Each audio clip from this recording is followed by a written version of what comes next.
So, dekat dalam video ni kita nak masuk subtopik 3.2 iaitu rintangan. Okey, jadi sekarang ni sebelum kita tengok rintangan, recap dulu hukum Ohm ataupun Ohm's Law. Okey, waktu korang lower form rasanya korang dah belajar V equals to IR. Okey, di mana V adalah potential difference, I adalah current, voltan, beza keupayaan dan juga arus. Lepas tu R adalah rintangan, kan, resistance. Jadi kalau kita rearrange R, kita akan dapat V per I.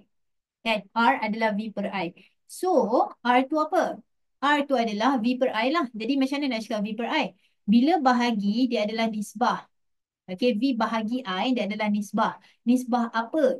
Nisbah beza keupayaan kepada arus. Nampak tak? Sebab dia V bahagi I. So, ratio of V to I. Okay, flowing in a conductor. Okay, jadi benda, okay, bila kita ada V, kita ada I, kita ada R lah. Okay. So, jenis konduktor ni adalah satu alat atau bahan yang mengalirkan arus lah.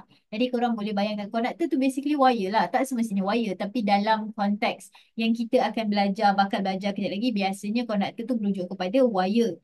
Okay, wire dah wire dekat dalam litar korang tu. So, kita ada dua jenis konduktor. Satu konduktor Ohm, satu konduktor bukan Ohm. Okay, so konduktor Ohm adalah konduktor yang follow hukum Ohm. Okay, konduktor Ohm adalah konduktor yang follow hukum Ohm. Konduktor bukan Ohm atau non-ohmic konduktor adalah konduktor yang tidak follow hukum Ohm. Okay, so cikgu nak bagi tahu tau, contoh yang ada kat sini bukan satu-satunya contoh. Okay, bukan ini sahaja. Okay, ada je lagi konduktor lain, okay, yang graf dia lain yang still bukan Ohm. Jadi yang dekat sini adalah contoh untuk konduktor bukan Ohm, bukan satu-satunya konduktor bukan Ohm.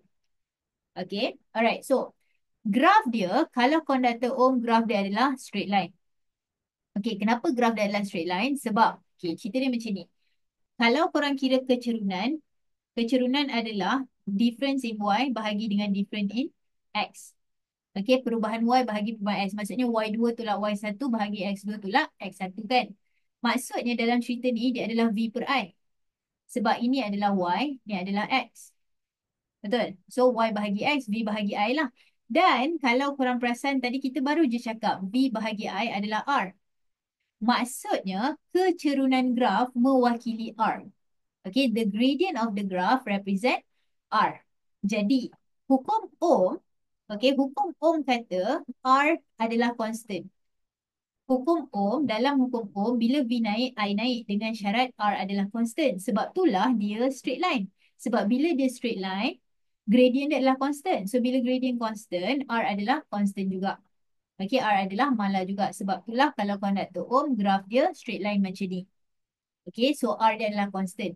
Tapi kalau kita tengok contoh dekat sini, contoh konduktor bukan Ohm yang cikgu letak dekat sini, nilai R dia berubah. Sebab nampak mula-mula gradient dia macam ni. Lepas tu gradient dia macam ni. Gradient dia bertambah.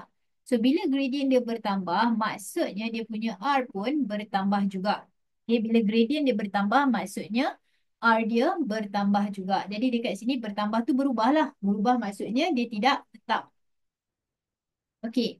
So, contoh bahan. Okay, ni basically contoh bahan yang kita consider sebagai konduktor Ohm dan bukan Ohm. So, konstantan. Konstantan tu nama bahan je.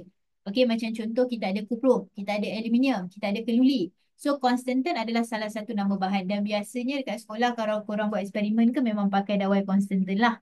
Okay, di antara yang korang pakai.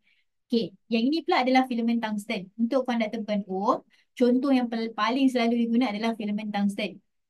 Okay, so filament tungsten, yang mana tu cikgu apa tu filament tungsten? Okay, basically korang tahu tak mentol zaman dahulu? Tak adalah zaman dulu. Sekarang mau pakai tak? Okay, mentol ni, yang mana dalam dia ada ni. Okay, lepas tu dia terang lah menyala. So sekarang ni ini, wire yang dia pakai ni adalah tungsten. Filament tu merujuk pada benda yang nipis. Jadi filament tungsten basically tungsten yang nipis. Contohnya yang dekat dalam mentol tu lah. Okay, so itu adalah rintangan lah dua benda. Okay, kita nak belajar konduktor. Dalam konduktor ada rintangan.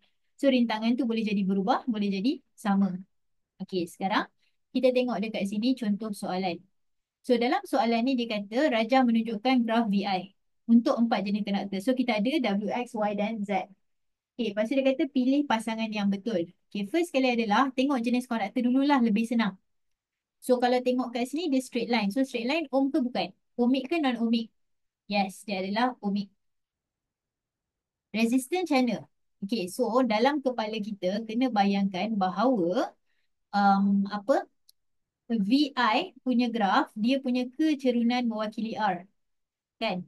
Jadi bila diminta rintangan yang paling tinggi, maksudnya dia tengah cakap pasal M yang paling tinggi juga. So siapa graf yang paling cerun kat sini? The steepest. Okay, paling tinggi adalah W. So jawapan dia adalah A, ayam. Okay, macam itulah cerita dia. Alright, so habis dekat situ. Jadi dalam video seterusnya, kita nak tengok rintangan, tapi kali ni kita nak kira. Okay, kita nak kira nilai rintangan untuk sesuatu wayar ataupun untuk sesuatu dawai. Okay, alright. So itu sahaja untuk video kali ini. Terima kasih. Assalamualaikum.